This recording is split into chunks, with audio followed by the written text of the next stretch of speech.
أعوذ بالله من الشيطان الرجيم. بسم الله الرحمن الرحيم. قل أوحي إلي أنه استمع نفر من الجن فقالوا إنا سمعنا قرآنا عجبا يهدي إلى الرشد فآمنا به ولن نشرك بربنا أحدا وأنه تعالى جد ربنا ما اتخذ صاحبة ولا ولدا وأنه كان يقول سفيهنا على الله شططا وأنا ظننا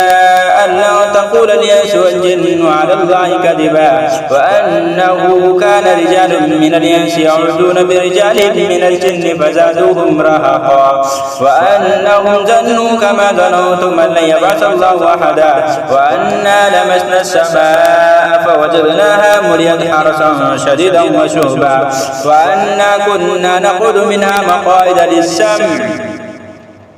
فمن يستمع الآن يجد له شهابا رصدا وأنا لا ندري أشر نريد بما في الأرض أم أراد بهم ربهم رشدا وأنا منا الصالحون ومنا دون ذلك كنا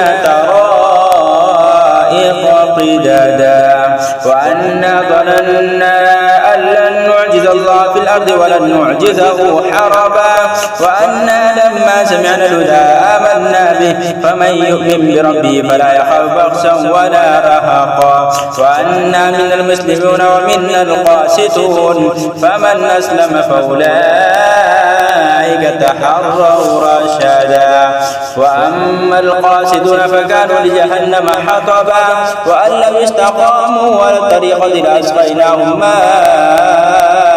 غدقا لنفتنهم فيه ومن يعرض عن ذكر ربه يسلك عذابا صعدا.